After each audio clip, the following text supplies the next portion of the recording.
I know a man who once shared a story of how he was constantly seeking divine guidance on his proposal to relocate to a different city.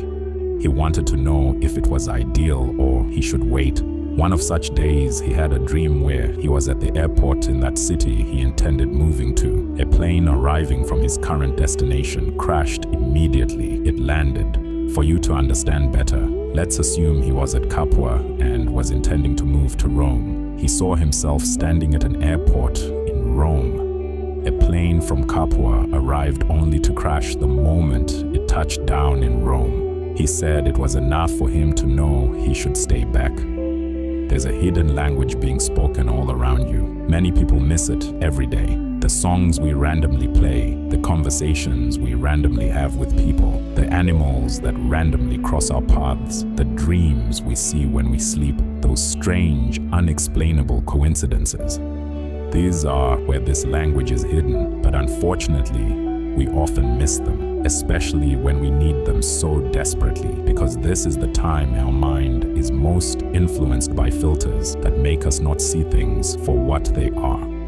You know that feeling when the answer is already inside you, but your worried thoughts are drowning it out.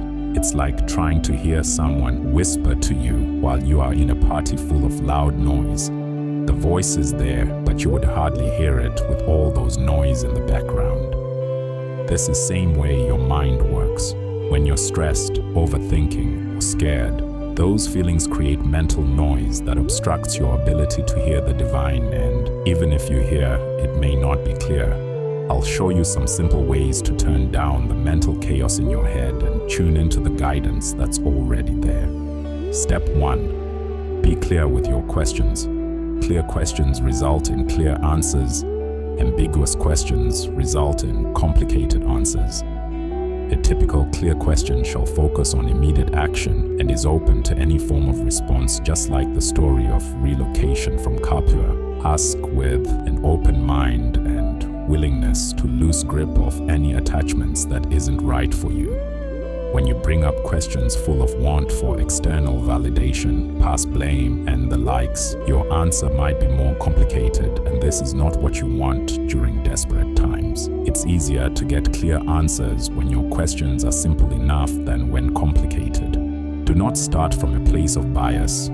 Sometimes it alters your narrative and make you see green where you should be seeing red. Step 2. Become a detective of coincidences.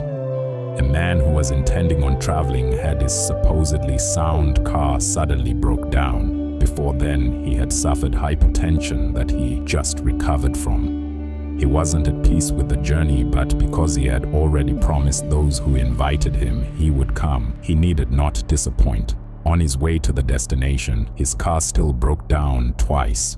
He managed to find his way and safely arrived, but it was unfortunate that on his way back, he was involved in a fatal crash. Could this be what the universe tried all along to stop him from meeting? First off, anything that takes your peace away is certainly not for you. The Spirit Divine does not come to disrupt your sanity, it comes to uphold it. When your peace is stripped away from you the moment you agree to a particular deal or get acquainted with a person or arrive a new city or accept a particular invitation, it is the universe that tries to tell you there is something about this decision your spirit does not align with. When there are too many strange undesirable occurrences surrounding a particular event, you may need to withdraw and rethink it. Sometimes that is how the universe stops you from going into what you shall end up regretting. Step 3. The universe speaks regular English too. Here's something people don't talk about enough. Spiritual guidance doesn't always come wrapped in mystical packaging. Sometimes it's just your Uber driver saying exactly what you needed to hear. Sometimes it's a random article in your social media feed. Sometimes it's song lyrics that hit when you're having a breakdown in your car. A lady once told a story about how the heartburn she had suffered for long was caused as a result of the allergy she had for eggs but didn't know about. She never thought of it from that angle till when she heard another woman saying it to someone else. That was when it dawned on her that her condition always comes after she eats boiled eggs, and that was how she stopped and became free. Till today, the universe is incredibly resourceful. It'll use whatever's available. Conversations, TV shows, books that fall open to exactly the right page, dreams that are so vivid you wake up with the answer. The trick is setting the intention. Before you sleep, ask for clarity. It may show up in the dream. When you're out in the world, stay open and be attentive. You might pick up cues from random occurrences. When you're consuming media, pay attention to what hits differently. It could be a nudge. Don't fall for your own tricks. There is something called sign shopping. It's when you want something so badly that you go about interpreting anything you see as confirmation you should go for it. Like when your mind is made up to quit your job, so every minor annoyance becomes a universe telling you to leave.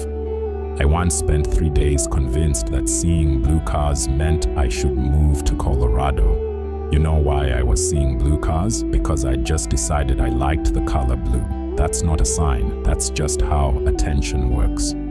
Here's how to tell the difference. Real guidance feels calm even if the action is scary.